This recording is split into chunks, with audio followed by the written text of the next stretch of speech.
At some point, everyone has dreamed of becoming a billionaire and living the life of luxury, yet very few of us will achieve that possibility.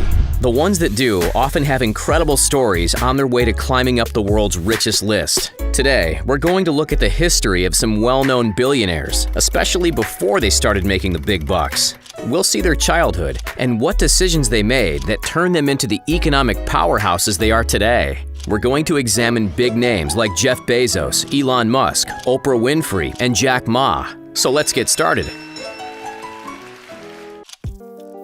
Currently, Jeff Bezos is sitting at an estimated net worth of $193.3 billion according to Forbes. During June of 2020, due to the recent global events, Bezos' net worth increased by an unprecedented $13 billion in just one day. In 2018, the company he founded, Amazon, obviously, officially crossed into the realm of being worth $1 trillion. Even though he now has over 30 times more money than Queen Elizabeth, Bezos' life was vastly different only 3 decades ago. Born in New Mexico, United States during 1964 to Jackie and Ted Jorgensen, his mother was a 17-year-old high school student at the time, while his father owned a bike shop. When he was only 4, Bezos' parents divorced. His mother then married Cuban immigrant Miguel Mike Bezos. Miguel later formally adopted Jeff.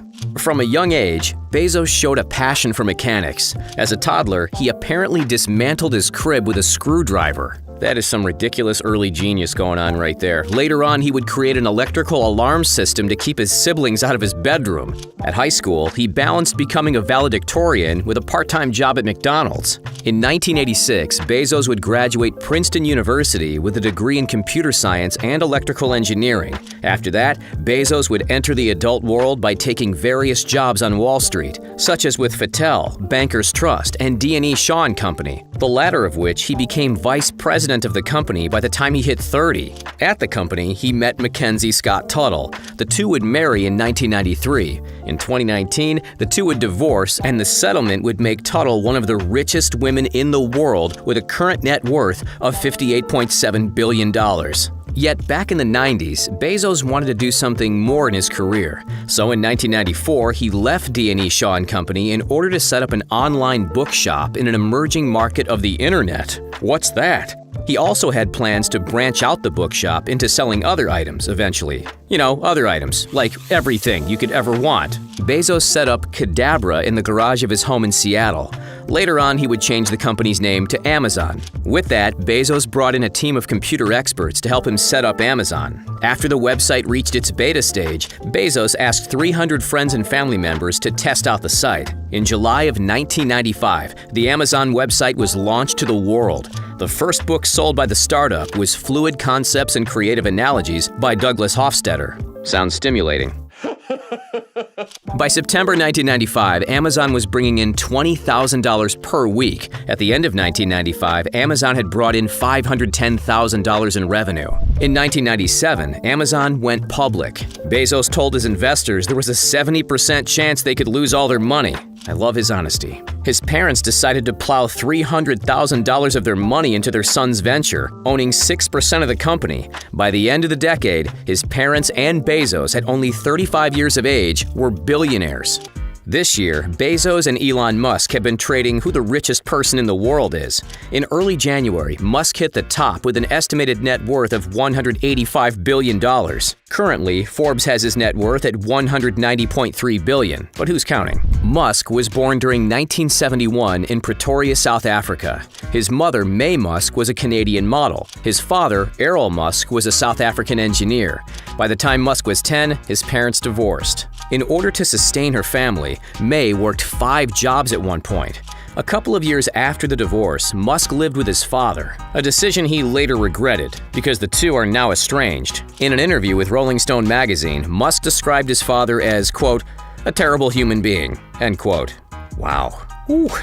As a child, Musk was often daydreaming about new inventions. It got so bad that his parents took him to have his hearing tested. Also, when he was 10, Musk developed a strong interest in computers and taught himself programming. When he was 12, Musk sold the code to a video game he made called Blastar. It was bought by the magazine PC and Office Technology for $500. Life at private school was just as hard as home life. Musk was bullied throughout his childhood. At one stage, he ended up in the hospital after being thrown down a flight of stairs. Musk soon dreamed of making a life in America. As such, he realized he would have a better chance of being allowed to live in the US if he went via Canada through his mother's nationality. So he applied for a Canadian passport. This act meant Musk skipped South Africa's mandatory military service. As he waited, Musk briefly attended the University of Pretoria. In 1989, Musk arrived in Canada. For a year, he worked various odd jobs to keep himself afloat. In 1990, he attended Queen's University in Ontario. By 1992, he transferred to the University of Pennsylvania. He graduated with degrees in economics and physics. In 1995, Musk was accepted onto a PhD program at Stanford University for energy physics. After 2 days, he dropped out. Instead, he wanted to dive into the internet boom. He set up Zip2 with his brother Kimball. The company developed maps and business directories to online newspapers. During this time, Musk couldn't afford a place to live, so he slept at the Zip2 office and washed at the local YMCA. Only 2 years later, the company took off. He sold Zip2 to Compaq for $307 million. Musk received $22 million for his share of the company. He then used the money to fund a new venture, X.com, and he also probably bought himself a place where he could shower and stuff like that. That led him to working on PayPal, SpaceX, and Tesla. In 2002, Musk would finally receive his U.S. citizenship. He would later become a billionaire in 2012. In 2003, at the age of 49, Oprah Winfrey became the first black female billionaire in history due to her incredible media empire. But her childhood was incredibly difficult, some of which we aren't going to be able to discuss due to the serious nature. Winfrey was born in Mississippi during 1954. Her birth certificate actually states her name as Orpah, after the figure in the Bible. However, due to people mispronouncing her name, Oprah stuck.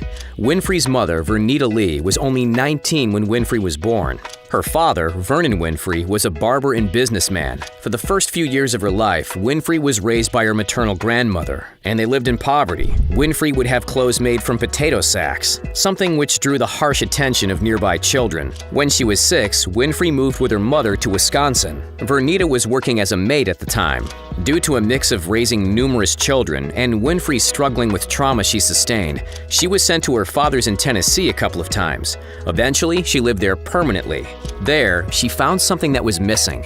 Vernon put a strong emphasis on Winfrey's education. He also guided and encouraged his daughter. She began making speeches at church and social gatherings, so much so she was reportedly paid $500 for one of her speeches. Winfrey was also voted most popular girl at her school. After winning a beauty pageant, Winfrey received a part-time job reading the news on the radio station WVOL. She would continue to do the job when she secured a full scholarship at Tennessee State University to study communication. After her degree, she became the youngest TV news anchor of a Nashville station that's now known as WTVF-TV. In 1976, she accepted an opportunity to move to Baltimore to co-anchor the 6 o'clock news on WJZ-TV. In 1983, she was recruited to move to Chicago to work on a morning talk show, AM Chicago. Later, in 1986, due to incredible ratings, the show was renamed The Oprah Winfrey Show and would be shown nationally until 2011. In 1985, Winfrey would also be cast in the film The Color Purple, earning herself an Oscar nomination. Her second nomination was due to her performance in 2014's Selma. In 2011, the TV channel The Oprah Winfrey Network would also be created. Today, Winfrey has now amassed an estimated net worth of $2.6 billion.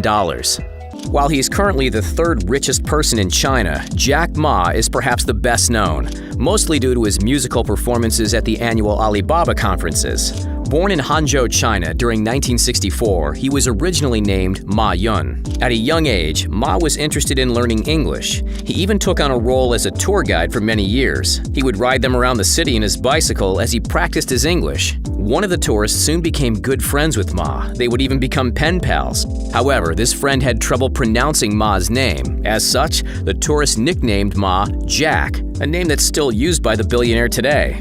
Ma would later attempt to enter Hangzhou Teachers College. However, he failed the entrance exam twice due to his weakness in mathematics. But third time's a charm, as Ma passed the exam in 1984. He then graduated in 1988 with a degree in English.